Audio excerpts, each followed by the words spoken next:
Bukannya tidak itu ni. Ayah mesti kalau si namo dena bayar ni tidak bukan pada boleh siapa. Mesti namo dena bayar bukan pada boleh mesti mesti dah. Namo dena bukan tu arah tu sama lah boleh lah. Mesti mesti akhir mesti kau dah jalan. Sekarang mau pergi kalau kali ni ramai namo dena sama kau tu juga tidak lah. Kami juga ni. Jami bahasolo tadi sore poin guna le pada ye kira oh mau lah. Soro tungji juga kaya, alulu juga kaya mau buru di bawah nian dogo, dizi shelo juga kaya di bawah lama bawah hawu sudah dizi shelo mau lah. Nama dia mau dah pada pada juga ni buat lagi. Bahakilo tungji aleta cilo mipa dega saya nama dega juga kaya tu sudah. Leniency lo, leniency adalah bapilo le, shin le easy lo. Ayah sudah ramah pun hawu, dunia ni yadwara arhado sudah yahandanya lo pada piala ni bo.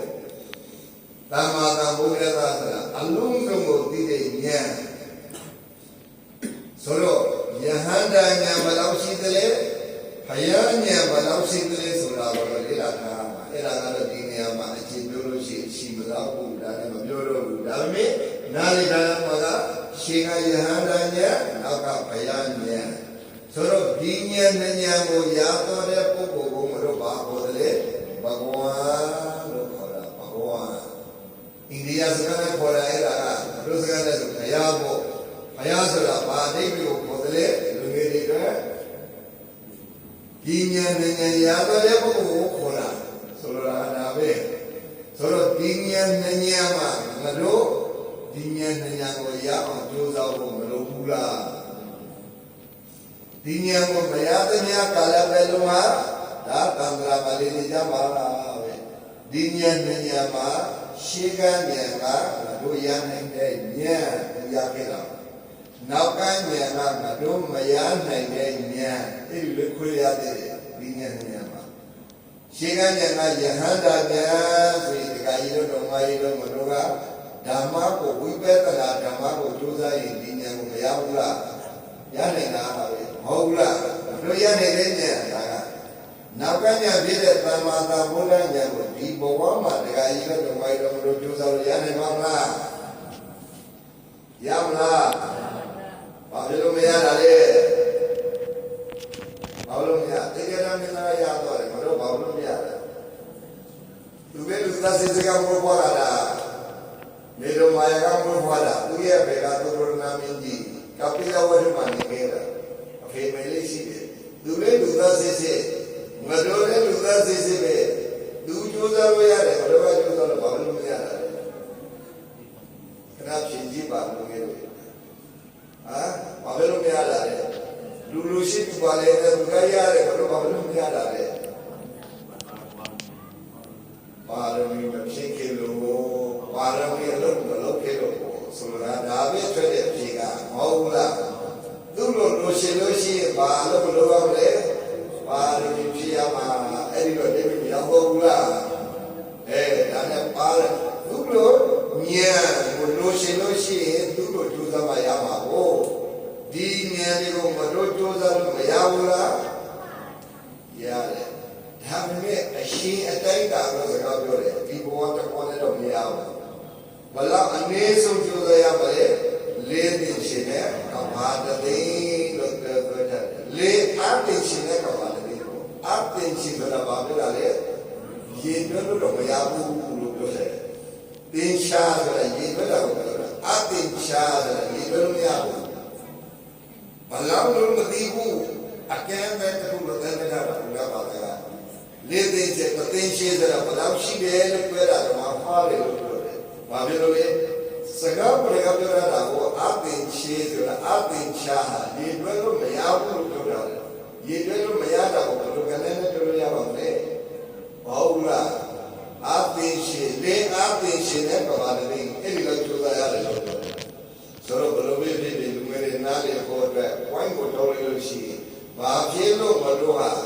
bhata ye alo lo ke kha ma sakha ta ko tong ji yue de lo shi ဒီအတိတ်ဒီလင်းနေမှုကိုသိစေခြင်းလို့ယူအပ်ခိုင်းတယ်လို့မှတ်ရပါဒါနံပါတ်1ဘုရားဆိုတာဘာလဲဉာဏ်ကိုပြောတာဉာဏ်ကဘယ်လိုရှိသလဲနှမျိုးရှိတာအာရဟတောသမ္မာသမ္ဗုဒ္ဓတာအဲ့ဒီနှမျိုးမှာဘယ်လိုရနိုင်လဲနဲ့အာရဟတောအဲ့ဒီအာရဟတောကိုဘာနဲ့တော့ရတယ်ဘာဝနာဆိုတဲ့အလုံးနဲ့တော့မှရောက်တာဘာဝနာမှာလေဒီဘက်မှာသမထဒီဘက်မှာဝိပဿနာသမထလည်းတော့လို့ရှိရင်ဉာဏ်ကဘယ်လိုမျိုးလဲတော့ပါဝရဘယ်လိုမျိုးလောက်ရတယ်၅မျိုးလောက်ရဝိပဿနာနဲ့တော့လို့ရှိရင်ဒါအရှုကစီမျိုးစင်မျိုးစိတ်ရှောက်မျိုးပြပြတာအဆုံးပါဝါဟာပါလေမေညာပုံညာဒါယဟန္တာညာလို့ခေါ်တဲ့ညာကိုရမှာပေါ့ဒါသမထနဲ့ဝိပဿနာဒီနှစ်ခုကိုပေါင်းလိုက်လို့ရှိရင်ဘာဝနာလို့ခေါ်တယ်ကဲဟုတ်ပြီဒါစီနမောတတသုံးခြင်းခေါ်ရတဲ့အကြောင်းလူငယ်တွေနားလည်ပြီလားနားလည်မလားနောက်ဒီနားလည်ခါမေးလို့ရှိရင်ဖြစ်နေမလားဖြစ်နေလို့ရှိရင်ဒေါ်လာတရားရှာရတာစဉ်းစားလို့ပြရမှာနော်ကဲဒါဆိုလို့ရှိရင်ဘုရားတဏ္ဍကိစ္စမင်းမဆိုဘူးလားသုံးကြည့်တယ်နဲ့ဘုရားတဏ္ဍကိစ္စမင်းကိုလည်းလူပြရပြီးဘုရားတဏ္ဍကိစ္စမင်းဒါပြရပြီးဘုရားတဏ္ဍကိစ္စသုံးကြည့်ဆိုတာကိုဆရာတို့ကနေနေလူငယ်တွေသိအောင်လုပ်ကြတာဘုရားဘာသာရဲ့ point ပဲက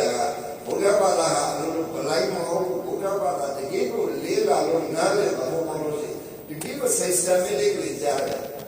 ဒီမျိုးဘာသာလို့နေပြီးတော့ဒီမျိုးတွန်းရှားလိုက်တာမဟုတ်ဘူးဒီမျိုးဘာသာမှာတကားလေးအားဖယားကပေးတယ်ဆိုဖယားကိုတွန်းရှားလိုက်တာဖယားကနေပြီးတော့ဖန်ဆင်းလိုက်တယ်ဖယားကိုတွန်းရှားလိုက်တာတာဝန်ကိုဘုရားဘာသာကဘုရားတာဝန်ယူရတာဒီမျိုးကိုတွန်းရှားတာမဟုတ်ဘူးတကယ်ကို systematically ဘုရားကနေပြီးတော့တကယ်ကိုပြခဲ့တာ systematically ဒီလိုလို့ဒီကျိုးဖြစ်မယ်မယူရင်လို့ကြည့်ဒါပဲတကယ်ကိုနေပြီးတော့ guarantee ပေးတယ်မိဂရာမှာလို့ရှိရင်ဘယ်လောက်ပြင်ပေးလဲစေဘုပရဏိညာနာကဒီအလုံးကိုလုပ်ပါတဲ့ဒီလိုလေးသိရှင်တဲ့ကမ္ဘာသိချလာတာဒီနှလုံးလို့ပြောတယ်ဒီလိုလို့ရှိရင်ဒီတော့ကအကျိုးကိုပြတယ်ဒီ research ထွက်လာနေတယ်အဲ့ဒါပါလေဥပါသမယအပိညာယသာမောဒာယနိဗ္ဗာန်က research လေးကိုထွက်လာနေတယ်အကျိုးဖြစ်တာဒီကအလုံးကဒါပဲဘုရားပွားတာအဲ့ဒါကိုတကယ်ကိုကြည့်ပြီးတော့လူရဲ့နဲ့ပြန်ပါရဲ့ပရိသတ်ပေါင်း30နဲ့ရှိခုတည်းလောက်ကိုအနောက်ဆုံးခဲ့တာအမှမဟုတ်ဘူးမိဂရာတော့ပါ30နဲ့ရှိကနေရှိတယ်တကယ်ကိုလူနဲ့ပြန်ပါပုဂ္ဂိုလ်တွေကိုနေပြီးတော့ရှင်းပြခဲ့တာလူသားစစ်စစ်ကအဲ့ဒီ30ရှိကနေတည်းမှာမဟုတ်ဘူးပဲပါလူသားစစ်စစ်ဟာဒီသဝဂီဆိုတဲ့ငေါ့ပါတာပေါ့နောက်မှာစိတ်အမြင့်ဆုံးဖြစ်တဲ့လက်တွေပြပါလို့အနောက်ဆုံးတာဘုရားဝါဒစိတ်ဆရာဝိတိအဲ့ဒါကိုတကယ်လို့လုံးလို့ရှိရင်ဒီအစင်းတွေလောက်ရမယ်တဲ့အစင်းရှင်းပြတာစေကုဒ္ဒပါဠိဉာဏဥဒ္ဒပါဠိပညာဥဒ္ဒပါဠိဝိဇ္ဇာဥဒ္ဒပါဠိဥဒ္ဒပါဠိ၄ပါးအဲလိုကိုဖွင့်ပြတာစေကုကိုဖွင့်ပွဲအောင်ဖွင့်ရမယ်လို့ပြောတယ်ဉာဏ်ကိုပွဲအောင်ဖွင့်ရမယ်ပညာကိုပွဲအောင်ဖွင့်ရမယ်ဝိဇ္ဇာကိုပွဲအောင်ဖွင့်ရမှာဓမ္မအာလောကုဥဒ္ဒပါဠိအလင်းကိုရောက်မယ်တဲ့မြင်ရတယ်အလင်းမတို့ကအပေါ်မှာနေကြတယ်လို့ဆိုလို့လေဘုရားဝါဒအဲ့ဒါကိုဘယ်လိုလုပ်လဲဆန်းစစ်တကယ်ကိုနေပြီးတော့ညာတပညာတိရဏပညာဘာဟာနာပညာလည်းထက်ရှင်းကြတယ်အဲ့ဒါကိုဘယ်လိုလုပ်မလဲလုံးမဲ့အလုံးကိုရှားပြတဲ့ရံကိစီသမုဒိယဓမ္မသဗ္ဗတနိရောဓဓမ္မဒီလိုလုပ်ရမယ်အဲ့လိုပြောတယ်အဲ့ဒါကဘာလို့ကြည့်ပြီးတော့လုပ်တဲ့တည်းဆိုတာကိုအရှင်ကိုယ်တိုင်ကပြန်ရှောက်တယ်ဒိဋ္ဌဓမ္မောတကယ်လို့ကိုယ်တိုင်ပြီးတော့ပါပြီအဲ့လိုပြောတယ်အခုကတော့ကိုယ်တိုင်မသိပေနဲ့သူများပြောတာကိုသိနေကြတာများနေကြတာအမှန်ကတော့ဘုရားဝါဒကိုအလုံးလုံးတဲ့အခါကိုယ်တိုင်ပြီးတော့လုပ်ရတာဒိဋ္ဌဓမ္မောပတ္တဓမ္မောကိုယ်တိုင်ရောက်တော့လုပ်ရတာဝိရိယဓမ္မောကိုယ်တိုင်နေပြီးတော့တကယ်ကိုမြင်တော့အောင်လုပ်ရတာရောက်တော့အောင်လုပ်ရတာသိတော့အောင်လုပ်ရတာရိယောကာလဓမ္မောတောင်ပေါ်ကအောက်ကိုကြည့်ပြီးတော့မြင်ရတယ်လို့အဲ့လိုလုပ်ရတာဓမ္မအခုကအဲ့လိုမဖြစ်ကြတော့သောတာပန်သဂါဒအနာဂယဟန္တာဖြစ်ရတာခက်တယ်လို့ပြောတော့ကဲဒါဆိုလို့ရှိရင်ဘုန်းကိုအရှင်ကမရှိဘူးဆိုတော့နောက်ဘုန်းပြောလိုက်မယ် မသရဏကိစ္စဘုရားသရဏကိစ္စမင်းဘုရားသရဏကိစ္စမင်းကိုဘယ်လိုနားလေကြလဲလူငယ်တွေကဘုရားသရဏကိစ္စမင်းဆိုတာဘာပြောလဲနားပြောပါဦးဟာဘုရားသရဏကိစ္စမင်းဒီကိုအရေးကြီးဆုံးစကားတွေပဲလားလေကဒီစကားတွေကိုတော့နားမလည်ဘူးဆိုလို့ရှိရင်ဘုရားဘာသာခံရတာတန်ဖိုးရှိပါမလားရှိဘူးတကယ်တော့ foundation ကိုနားလည်ဖို့လို့လေ foundation နားမလည်ဘဲနဲ့ဟောအထက်ပေါ်ပဲလိုက်ပြီးဒီမှာအမှနားမလည်ဘူးဆိုလို့ဒီအဲ့ဒါလည်းပြင်ကြတာပြဿနာကလူငယ်တွေဟာအဓိက foundation ကိုတကယ်ကိုနားလည်ဖို့လို့လေဟောမတို့ဗုဒ္ဓဘာသာရဲ့ foundation ကဒါပဲအဲ့ဒီ foundation မှာပထမအထက်ဒုတိယအထက်တတိယအထက်ဒီလိုရမှာကို foundation ခိုင်နေဖို့လို့မခိုင်ဘူးဆိုလို့ရှိရင်အထက်တွေပြီးတော့မရဘူးပြိုပြတ်တော့မှာပြည့်စည်တော့မှာဒါနဲ့ဘုရားကရဏကိစ္စမင်းရဲ့အတိတ်ကဘာလဲအခုပြောခဲ့တဲ့အတိတ်ပဲဘုရားဆိုတာဘာလဲဉာဏ်ကိုပြောတာဉာဏ်ဆိုတာဘယ်ဉာဏ်ရှိသလဲဉာဏ်ပေါ်လို့ရင်ရှုလိုက်တာကလားဉာဏ်အများကြီးပဲဒါပေမဲ့နောက်ဉာဏ်တွေဟာအဲ့ဒီဉာဏ်နဲ့ခုတည်းကိုဝင်တော့တာဘလောက်ပဲရှေးရတယ်ကြီးကြီးစင်ရဲ့ရှေးရတဲ့မှာဝင်တော့တော့ပဲဘလောက်ပဲဉာဏ်ပြောအဲ့ဒီနှစ်ခုတည်းမှာကိုဝင်တော့တာဆိုတာpoint ပဲအဲ့ဒါကဘုရားဘာသာဆိုတော့ဉာဏ်ကိုဥတည်ပြီးတော့ပို့ပြတဲ့ဘာသာဒါလည်းအသိဉာဏ်ရှိဖို့လို့ဘုရားဘာသာဆိုတာတော်တော်အစင်းစင်းတယ်ကဘာမှာဘာသာတိုင်းထဲမှာတို့ဘာသာကိုဘုရားဘာသာလို့ခေါ်တယ်ဘုရားဘာသာဘုရားဆိုတာဘာလဲဉာဏ်အသိဉာဏ်ကိုဥစ္စာပေးပြီးတော့ပို့ပြစေကအလုံးလုံးကဝါဒနောက်ဘာသာတွေမှာဒီလောက်ဒီလိုထွဲမှုခရစ်ယာန်ဝါဒမွတ်စလင်ဝါဒဟိန္ဒူဝါဒဆိုဘုရားတော်ဆိုတယ်ဟိန္ဒူဆိုတာဘာလဲပဲသိတာကြရတယ်ကဟိန္ဒူဆိုတာဘာလဲဟိန္ဒူကိုသိတာဟိန္ဒူဆိုတာမွတ်စလင်တွေပြည်နေတဲ့နာမည်အဲ့ဒါကဟိန္ဒူဆိုတာလူရောလူမြတ်လူဘေးအသုံးကြတဲ့ကောင်လို့ပြောတာဟိန္ဒူရဲ့ဝါဒမွတ်စလင်ကနေပြီးတော့ဟိန္ဒူလို့ပြောတာဟုတ်တယ်မွတ်စလင်ကအိန္ဒိယနိုင်ငံကိုတိတ်လာတဲ့အခါတိုင်းပေါင်းလေးစီတော့အပေါ်လို့သိတဲ့တော်မွတ်စလင်ကအဲ့ဒါကိုသူတို့ရှင်းရင်းလူတွေကိုကြည့်ပြီးတော့ဘာမှအသုံးမကျတဲ့ကောင်ပဲအဲ့ဒီလိုနေပြီးတော့နှင်ပြီးတော့သုံးလိုက်တဲ့စကားအဲ့ဒါဟိန္ဒူလို့ခေါ်တာဟိန္ဒူရဲ့အဓိပ္ပာယ်ဟာဒါအသုံးမကျတဲ့လူအဲ့လိုရဟိန္ဒူဆိုတာဒါနဲ့တကယ်ကိုဒါပညာတဲ့လူတွေဟိန္ဒူကိုသိကျင်းဘူးဒီတရားတွေကမတရားယူတာဟိန္ဒူခေါ်ကြတာဒီကိုဗြဟ္မဏဝါဒလက်ခံထားတဲ့ပညာရှင်တွေဆိုဟိန္ဒူဆိုလည်းကြည့်ပါဦးစေဟိန္ဒူဆိုတာလူငယ်လူယောတကယ်အသုံးမကျအဲ့ဒီလိုလူခေါ်တဲ့အသုံးလုံးဖြစ်နေတာကိုဆိုတော့ဘယ်လိုလဲဖြစ်ဖြစ်ဘုရားတရားငယ်စာမင်းဆိုတာဘာကိုပြောတာလဲမြတ်စွာဘုရားရခဲ့တဲ့ဉာဏ်အဲ့ဒီဉာဏ်ကိုမလို့ရအောင်ကြိုးစားမယ်လို့အဲ့ဒီလိုဂတိခံတယ်လို့နားလေသွားရင်ပို့ပြီးတော့အကျိုးမဖြစ်ဘူးလားဘုရားတရားငယ်စာမင်းဆောက်တယ်လို့ဘာသာပြန်တယ်တချို့ကလေဒါဗရဏဆိုတာပို့ပြီးစိတ်ကတဲ့လို့ဘာသာပြန်ကြတယ်ဒီမျိုးကလူငယ်တွေအတွက်အတိုင်းပဲဖြစ်စဉ်းစားကြည့်ဖို့ပို့ပြီးစိတ်ကတဲ့ဆိုရင်ဘယ်လိုစိတ်ရောက်သွားလဲဩမတို့ကဘုရားကိုရည်တင်ရမယ်ပန်းတင်ရမယ်ရှိခိုးရမယ်ဘုရားရှင်ကဆုတောင်းရမယ်အဲ့ဒီလိုရောက်တော့ဒိဋ္ဌိကလူငယ်တွေနားလေချက်ကိုပြောပြအဲ့ဒီလိုပို့ပြီးတော့နားလေ75%အဲ့လိုနားလေနေကြတာမဟုတ်လားဟုတ်ရလားလူကြီးတွေလည်းနားတော့စဉ်းစားကြည့်ဖို့ပို့ပြီးစိတ်ကတဲ့ဆိုလို့ရှိရင်အဲ့ဒီလိုလေးပဲထွက်သွားတယ်ဆောက်တယ်ဆိုပို့ပြီးတော့ဘုရားသနာကိစ္စမျိုးလေးကလည်းခန္ဓာကိုယ်ဒီမှာတကားနဲ့တည်တော့တော့အဲ့ဒီလိုလူငယ်တွေမထင်တော့ဘူးလား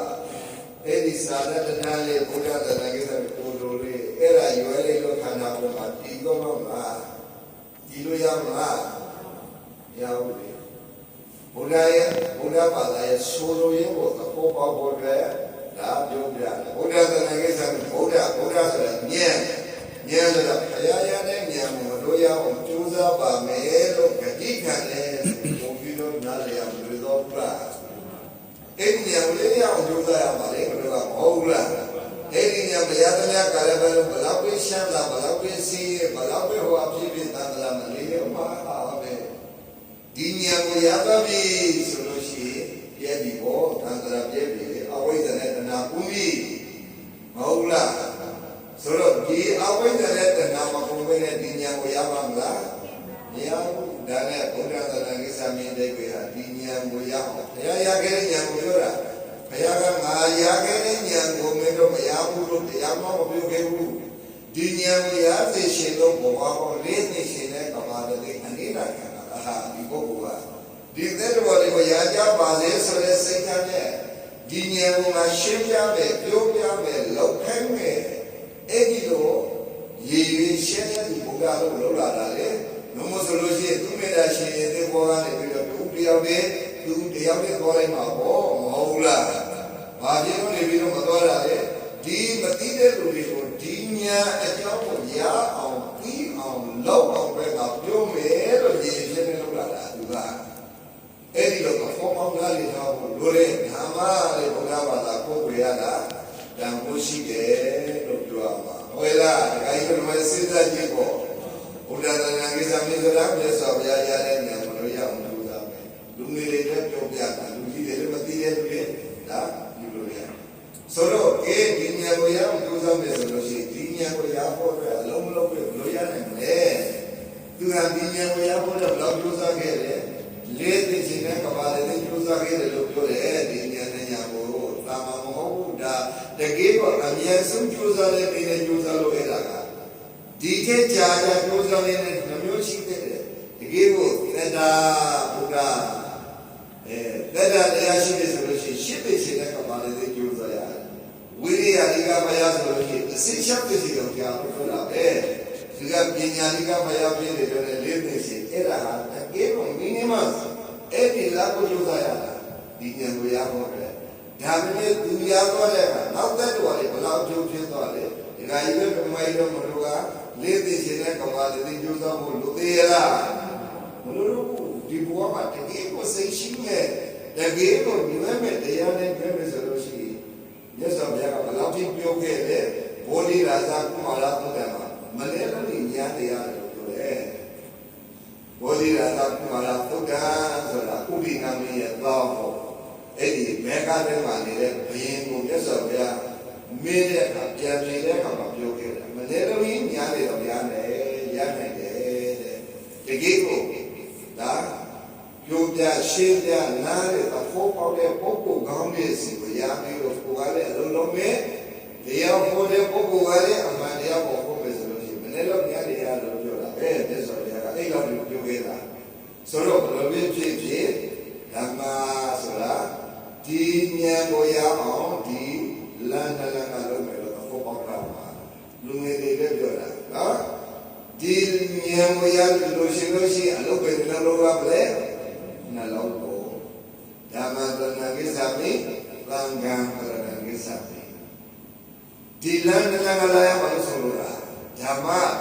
ဒီဓမ္မကိုလောကပါဒီဉာဏ်ကိုရဖို့အတွက်သံဃာဒီလောကပါဒီဉာဏ်ကိုရဖို့အတွက်ဒါပဲဒုရိကစဉ်းစားတာအပေါ်မှာကတော့ဉာဏ်အဲ့ဒီဉာဏ်ကိုလို့ဒေလကလည်းလောကပါလေဒီဓမ္မလမ်းသံဃာလမ်းလည်းလောကပါဒါပဲရှင်းရှင်းလေးဘုရားပါဒါပေါ်မျိုးကဒီတဲ့ပေါ်လို့ရှိလို့မရှိဘူးဒီကဒီတရားတွေကိုရှင်းလိုက်လို့ရှိရင်ဒီကတော့ဘုရားပြောလို့ရတယ်ဒီကငါရတယ်ပြောလို့ရတယ်ဘလို့ပဲပြောဒါလိုရင်ဆွေးလိုက်မယ်ဆိုရင်ပန်းတဲ့ခါပါလေဘုရားလက်တဲ့ခါပါလေဓမ္မသံဃာဒါပဲဘုရားပေါ်လာအဲ့ဒါနားလေတော့လို့လည်းလူနေတယ်ဒါလည်းပဲဒီစကားကိုသုံးကြည့်ရွယ်ခိုင်းတာဘုရားဘာသာမှာကဓမ္မဆိုတာပါလေသိထောက်လို့လို့လေအဲ့ဒါကတော့ရှင်းပြရမယ်ဓမ္မကိုကကွိုင်းကိုပြောလိုက်ရမယ်ဆိုရင်ဓမ္မကိုလက်စော်ပြဘယ်နေရာမှာသွားပြီးတော့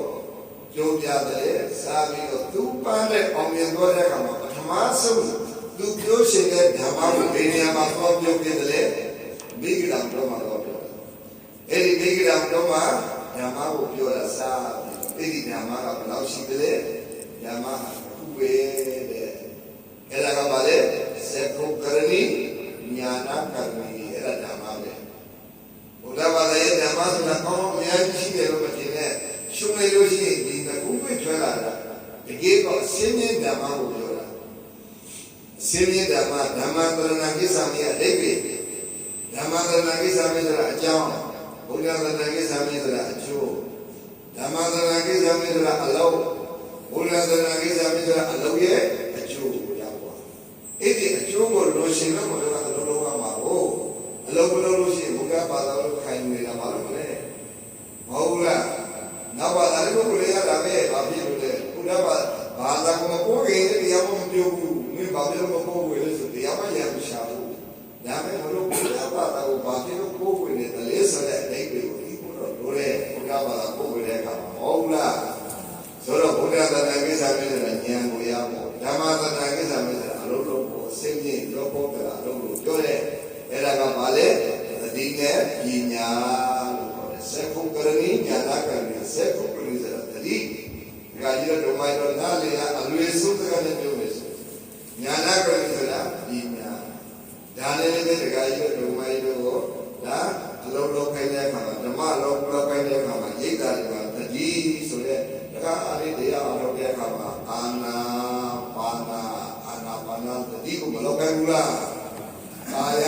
ဆိုတဲ့အလုပ်သတိကိုမလုပ်ခိုင်းဘူးလားဝေဒနာဆိုတဲ့သတိကိုမလုပ်ခိုင်းဘူးလားစိတ်ဓာတ်ဆိုတဲ့သတိဓမ္မဆိုတဲ့သတိဒီသတိတွေကိုလုပ်ခိုင်းတာလေအဲ့ဒီသတိကိုခွင်းလိုက်တာအလုပ်ရလို့အောင်ပဲကာယဝေဒနာစိတ်ဓာတ်ဓမ္မဒါပေမဲ့ဒီသုံးခုကိုအောင်လေသတိဒီတတိကိုနားလေရလူအောင်လို့ခွေးထားတာကာယဝေဒနာစိတ်ဓာတ်ဓမ္မအလုံးလုံးကိုအတွက်အဲ့ဒီကွင်းပြင်းလေးကိုခွေးလိုက်ဒါနဲ့ဘုရားဘာသာကိုအဖို့ပေါင်းရှင်လို့ရှိရင်နေ3 4လောက်နားလေတာတရားလုံးလို့ရှိတယ်ဒီစရာပါလေလူရဲ့ပန်းတိုင်းညံ့နေတာဘောဒီညံ့ဘောဒီပဲအောင်မရခဲ့တဲ့ညံ့ပဲညံ့ပုံညံ့ပေါ့အဲ့ဒီညံ့ကိုဘာကြောင့်ရတယ်လဲဒီမှာတတိနဲ့ပညာအမြဲတမ်းဖြစ်တော်လို့ရတယ်ယဟန္တာဆိုတာတတိနဲ့ပညာမြေးသွားတာပြောတာဒကာကြီးတို့မိုင်းတို့ကတတိနဲ့ပညာမြေးကြရလားမမြေးဘူးအဲ့အထာကလေးကစားတဲ့စိတ်တွေရောက်တော့မပြီးတော့စိတ်ကအပြင်းမနေတာအတွင်းမှာနေရလားမနေဘူးမဟုတ်လားဒါနဲ့ပြည့်ဆိုတာဉာဏ်ကိုရဖို့တဲ့ပြည့်ဆိုတာတတိနဲ့ပညာမြေးဖို့တတိနဲ့ပညာမြေးအောင်လုပ်ဖို့အတွက်မတို့လုပ်ဖို့နေရာပင်နေရာရှိတဲ့သုံးနေရာအဲ့ဒီသုံးနေရာကဘာလဲယောဝေဒနာစိတ်ဒီသုံးခုမှလောက်ရတာဓမ္မကိုလုပ်တယ်ဆိုတာဒီသုံးခုတည်းဘောလို့အလုံးလုံးပဲရှိမရှိဘူးအဲ့ဒီသုံးခုကိုဒါအလုံးလုံးပဲပြည့်စည်လို့ရှိတယ်လုံးဝတဲ့လေးမျိုးပေါ့အဲ့ဒါကဘာလဲကာယဝေဒနာစိတ်ဓာတ်ဓမ္မ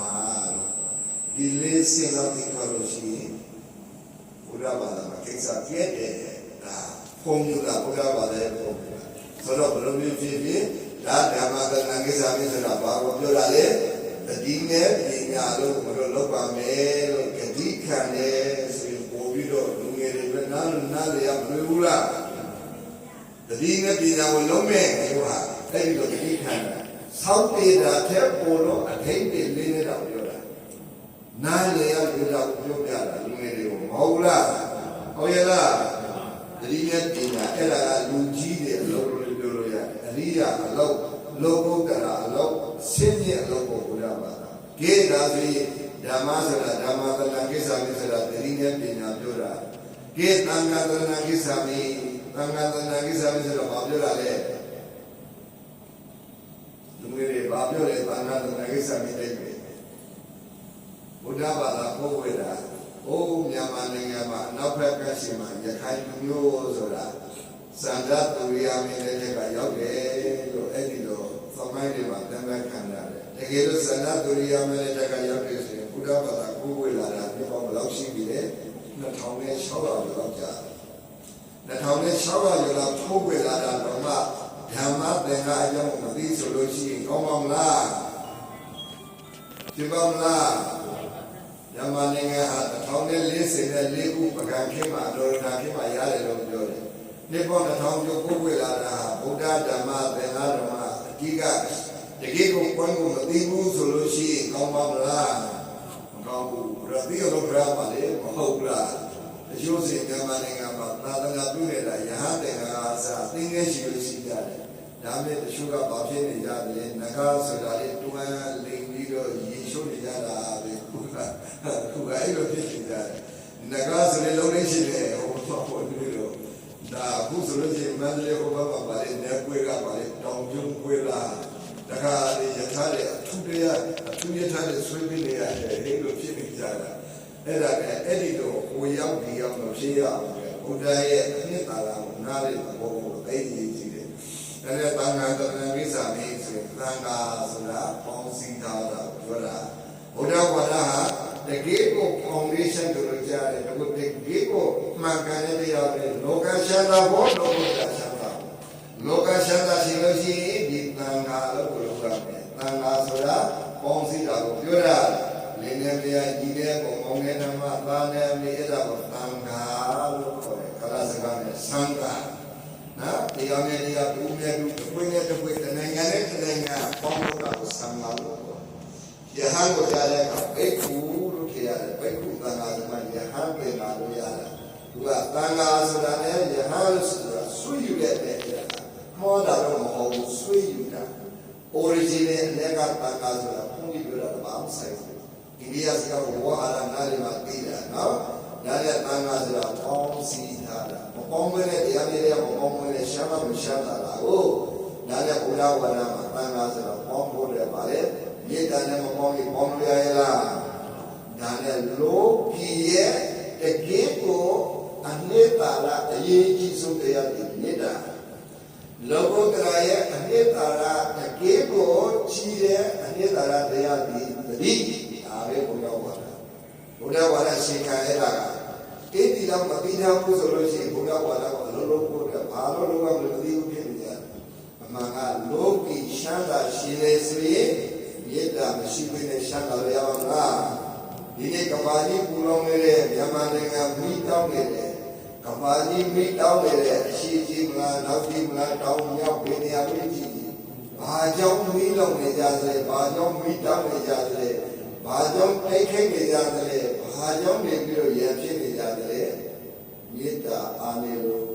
ဟုတ်လားမေတ္တာရှိလို့ပေါ့မေတ္တာကရှိပြီဆိုရင်မေတ္တာရဲ့သဘောကကိုယ်ကပေးဆက်ရှင်တာမေတ္တာလို့သူမျက်စိကရားယူလို့လားမေတ္တာမဟုတ်ဘူးအဲ့ဒါကမေတ္တာရဲ့ဝါဟာရဘာလဲကိုယ်ကပေးဆက်တာအနည်းငယ်ခံတာသာသမီဘုံမှာမိဘဘလောက်နေလာခံတယ်မေတ္တာစိတ်လို့ပေါ့မဟုတ်လားတခါရွှေရွှေစီကြောက်ရည်နာတွေကိုပုံပေါ်ပြီးတော့တခါပေးတာသာသမီဒါပေမဲ့ငါပစ္စည်းတွေကုန်တော့ပြီလို့မိဘစိတ်မကောင်းဖြစ်ရလားဝါတော့ပါပဲငါသာသမီတွေငါပြင်ပေးတာတခါလေများကြီးအဲ့လိုဘုံတော်ယူလိုက်တဲ့ငါကအမေရိကန်မှာဒလာမှာတော့လာတောင်းပြီးထောက်ပံ့ရတယ်မိဖကဘုံယူလိုက်တဲ့ဘာကြောင့်လဲရှေ့လို့ကိုမေတ္တာစိတ်ကိုပေါ်လာတာနောက်လူတွေနေပြီးတော့ဘယ်တော့ခဏပြေးကြည့်ပါလားငွေတော့ခဏနေပြီးတော့ယူသွားကြည့်ပါလားမချင်တဲ့မနဲ့ရဖြစ်ကြတော့လားရဖြစ်ကြပါပဲလေမဟုတ်ဘူးလားတခါဆိုလို့ရှိရင်အိတ်ကတခါနေငွေတရားပြောက်တော့တာကိုဘယ်လိုလုပ်နေကြတာလဲ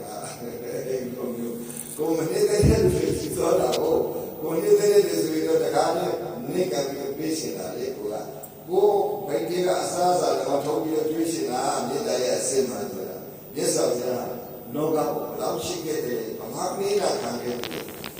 မြေလုံးတွေကိုထွဲပြီးတော့လူကြီးတဲ့ဘောကမြေလုံးတွေကိုသာစွန့်ထုတ်ပေါ်ရမယ်ဆိုကောင်းကင်မှာခြေတရားနဲ့များတယ်တဲ့အဲ့ဒီကတော့ခံမှန်းထားတာနော်ဥကုံးကိုဖျက်ပြီးတော့လူကြီးတဲ့ဘောကဥကုံးကိုသာစွန့်ထုတ်ပေါ်ရမယ်ဆိုရင်ခေမောဝန္တာတောင်တန်းဘလောက်နေတယ်အဲ့ဒီပုံကြီးမယ်လို့ပြောတယ်ဘလောက်နေပြီးတော့သာမန်မြေတရရမှာမလားဒီကပေးစဖို့အတွက်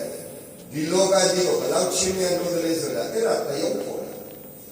တကယ်ကိုနေပြီးတော့အသွေးသားကနေပြီးတော့သွေးတွေကိုထုတ်ပြီးတော့လူကြီးတဲ့ဘောကသွေးတွေကိုစူတတ်မယ်ဆိုတော့ဘုရားပြန်မှာရှိတဲ့ရေတွေတော့မှနေသွားလိမ့်မယ်အဲ့ဒီလောက်ပေးစကြတာဘာလို့ပေးစကြလဲလောကကြီးကိုရှင်းပြလို့ဒါနဲ့လည်းသူနာကိုမဟာကာရုဏိကာ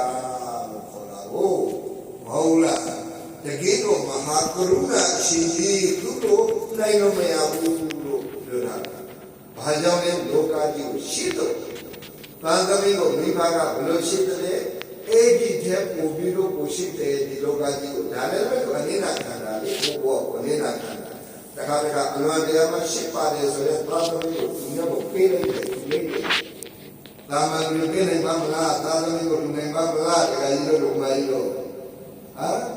လူနိုင်ပါမလားသာမယသတိသမယအလွန်တရားမှရှိမြဲလို့ပါတယ်ဆိုတော့ဝေဒနာဘောမှာလူပြီးကြရတယ်ဘာဖြစ်လို့လဲဘုရားဖြစ်ရှင်လို့ဘုရားဖြစ်လို့ရှိဒီသက်တော်ဝါဒီကိုလူသိတဲ့အသည့်ကိုဟောပြီးတော့တကယ်ကိုဒုက္ခကလက်စေရှင်လို့ပေါ့ဆိုလိုတာကအဲ့ဒီလိုကောင်းရှင်းရှားပြီးလူရတယ်ဒါမှသဘောပေါက်ကေတာစေလို့ပဲပြီးမေတ္တာရဲ့အိပ်ဟာပါလေမေတ္တာသံဃာတဏ္ဍကိစ္စမိအိပ်ဟာပါလေမေတ္တာကိုပြောတာလူငယ်တွေပြောပြနေတာကောင်းတာပြီးဖို့အတွက်ဒါနဲ့လောကအေရှန်ရှင်ဘာလဲလို့လောကမလဲမေတ္တာလို့လောကမှာမေတ္တာဟာဒီမှာကိုရှမ်းသာစေတယ်တွေ့တဲ့နာကိုရှမ်းသာရှင်သစ္စာဂတိသစ္စာဆိုတဲ့သီလကရှမ်းသာတာသီလဆိုတာသစ္စာဆိုတာသီလရဲ့အိပ်ကသစ္စာကိုဆိုလိုတာဒါနဲ့ခါကြီးကဒုမိုင်းလို့ပါဏာတိပါရတိများတဲ့မတဲ့ဘူးအာရိနာနာသမျိုးဥစ္စာမဟုတ်ဘူးကာမေကုမိစ္ဆာစရာသူများသားသမီးတို့ကိုမကျူးကျော်ဘူးဒီသုံးခုကမေတ္တာကိုပြောတာသံဃာတရဏကိစ္စမျိုးကိုပို့ပြီးတော့နားလည်တော့အောင်ပဲငါးပါးဒီကနေ့ဖွင့်ထားတာလို့ဖွင့်ထားတာမဟုတ်ဘူးငါးပါးဒီကဆိုတာသံဃာတရဏကိစ္စမျိုးပြောတာပါဏာတိပါဒသူများတဲ့တယ်ဆိုတာသူများကိုတဲ့တယ်ဆိုကြတဲ့ကစားပြီးတော့ဒေါသနဲ့တဲ့ရတာအိုးမဟုတ်ဘူးလားဒေါသရဲ့စံကြည့်မဲ့ကဘာလဲမေတ္တာမေတ္တာထားပြီးသံဃာတရဏကိစ္စမျိုးလုံလောက်ပြီဆိုရင်ဒီဘက်ကငါးပါးဒီကဆိုဖို့တော့မလို့ပြည့်ပြီးသားပဲတဲ့ကြတာအဲ့ဒီသံဃာတရဏကိစ္စမျိုးမပြေဘူးဆိုလို့ရှိရင်ငါးပါးဒီကကိုမိုင်းနေပဲဆိုဘာမှမထူးဘူးဘုရားဝါဒသံဃာတရဏကိစ္စမျိုးလေးကဘာလဲမေတ္တာနဲ့သစ္စာဒီနှစ်ခုကိုလောက်ပါမယ်လို့ဂတိခံတာ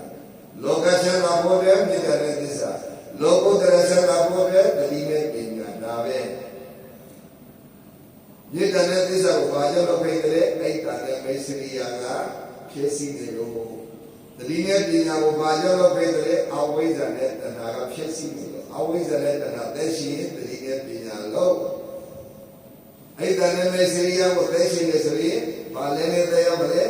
မေတ္တာနဲ့သစ္စာလည်းနဲ့တရားတာအဲ့ဒါနဲ့သံဃာတဏှာကိစ္စကိုနောက်ပြီးတော့လင်းနေစေရှင်လို့ပါဏာတိပါဒသူများတဲ့မတဲ့ဆိုတာမေတ္တာကိုပြောမေတ္တာရှိလို့ရှိရင်ဘယ်ကတက်ပါမလဲကိုကားပဲပြေးတာလေသူမျိုးကိုတက်ဖို့ထောင်းအာရိနာဒနာသူမျိုးဥစ္စာခေါ်တယ်ဆိုတဲ့ကစားပြီးတော့လိုရှင်လို့ခေါ်တာမဟုတ်ဘူးလားလိုရှင်နေဆိုတာပါလေလောဘလေမဟုတ်ဘူးလားလိုရှင်တဲ့သူမျိုးစီကဆိုတာအဲ့ဒါကဒေါသရဲ့သဘော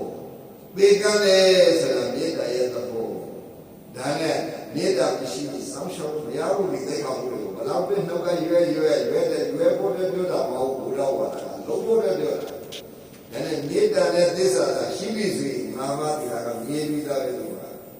ဘာနာတိပါဒဆိုတာမေတ္တာပြောတာအာရိနာဒနာမေတ္တာပြောတာကာမေသုပိစ္ဆာဆိုတာမေတ္တာကိုပြောတာဘုဂဝါဒသစ္စာကိုပြောတာဒီလားပေါ့နောက်တစ်ခါပြုတာကြရိယာသစ္စာပရိသစ္စာမေတ္တာနဲ့သစ္စာတယုတ်ပေါ်လာတာလောကရဲ့ရှမ်းသာတရားမေတ္တာနဲ့သစ္စာလောကုတ္တရာရဲ့ရှမ်းသာမှုဟာတယုတ်ပေါ်လေလို့ရှိရင်ဒီနဲ့ပညာဒါအဲ့ဒီလောကများကလည်းဘယ်လိုလောကကြီးရှမ်းသာပါမလားဒီလောကဓမ္မတရဏကိစ္စမျိုးဆိုတဲ့အလုံးလုံးမလို့ဒီလောကုတ္တရာရှမ်းသာပါမလားသံဃာကဖြေမြောက်ပါမလားထွေးမြောက်ဘူးဒါနဲ့လူငယ်တွေမြတ်စွာဘုရားအခမ်းမြတ်စွာဘုရားနဲ့ပတ်သက်ပြီးတော့သူပြေတဲ့အခမ်းအနားကိုလုပ်တဲ့အခါမှာဘာကြောင့်သုံးကြည်ရွယ်တဲ့ဆိုဗုဒ္ဓဘာသာရဲ့ foundation ဗုဒ္ဓဘာသာရဲ့တကယ်ကိုအစီအနိုင်ဩဇာထောက်ထားတဲ့ formula ဖြစ်တဲ့အတွက်နဲ့သုံးကြည်ရွယ်ခိုင်းတယ်လို့ဆက်ထားဖို့အတွက်တတိတစ်ခုပေးတာဆရာတော်ကနော်ဒါလည်းကြောင့်ငါလူတွေဒါတခါလာလို့ရှိရင်မင်းဖြစ်နေမလား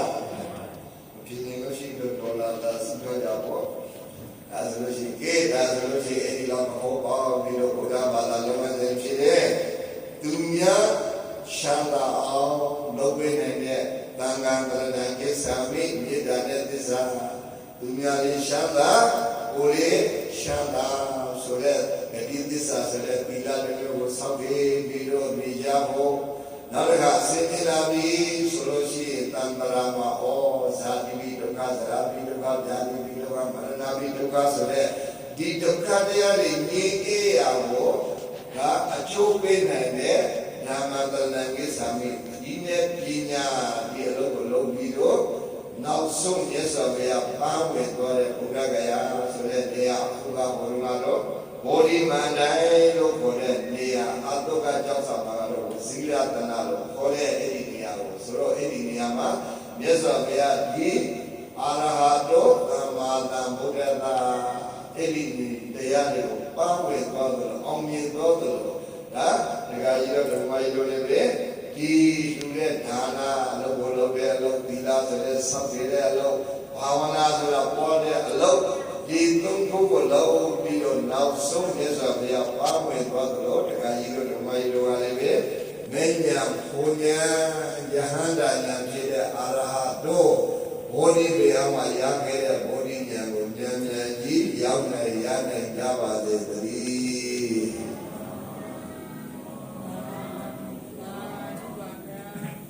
ဒီဒါဆိုလို့ရှိရင်မရကြီးသစ္စာပြအကုန်လုံးနိုင်သူပဲဒီသစ္စာလေးနဲ့ကိုကကိုယ်ရည်ဦးစင်းတွေပါအကုန်လုံးခံရတဲ့မိုင်းလို့လက်စောအတူဆိုဖို့ဒီတော့ပြုကမြတ်ဘုံညာနဲ့ကိုကကိုယ်တော်လူနဲ့လူကတွေကိုကြာကြာသမျှပြင်းပြင်းသမျှအကုန်လုံးဒါ30တုံးမှာကြည်နေကြတဲ့ဆက်ဆက်နေတဲ့ပုဂ္ဂိုလ်ဥပမာအကုန်လုံးတို့နဲ့တည်းရနိုင်ကြပါစေ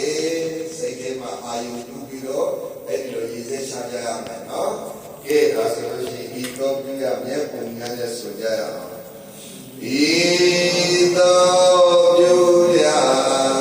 မြတ်ဘုံညာကြောင့်ရှမ်းမြ၏ကြည်ဘေမမီတိရွှေပြည်တော်ချောင်းလမ်းမကောက်ပဲရောက်ရပါလို့တို့တို့ဘာဝခြေလေးရလေဒုက္ခပေတံမြတ်မပေါင်းမကောက်သမျှ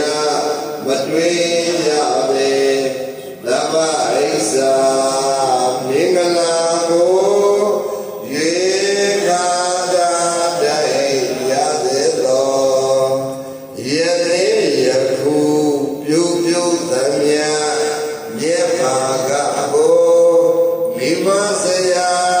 မြို့သားနဲ့ကိုမဆောင်ချက်ကိုဆောင်တဲ့ကအရေးစား၍ရှိသမျှလုံးစုံဘုံဆုံးစေဖြစ်ဖြစ်သမျှဝိသိယတို့ရကြပါစေ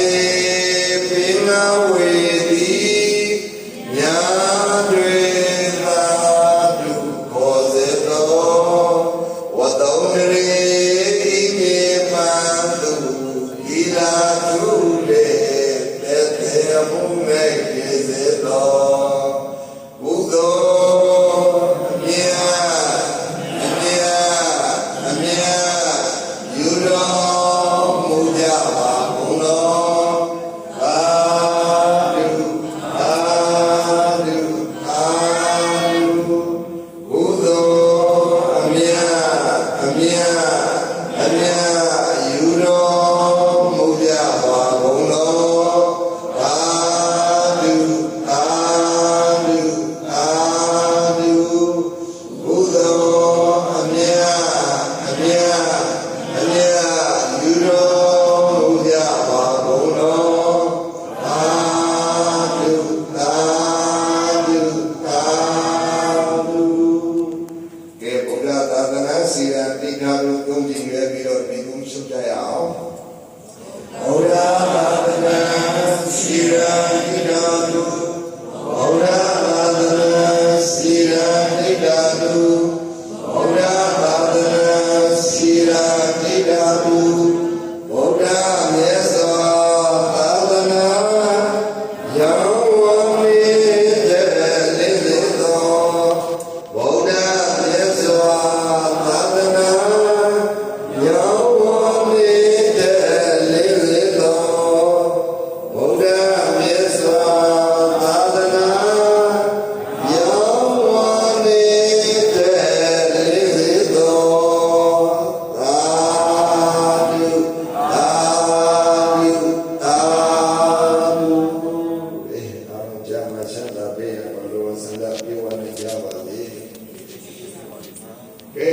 သွားပြီ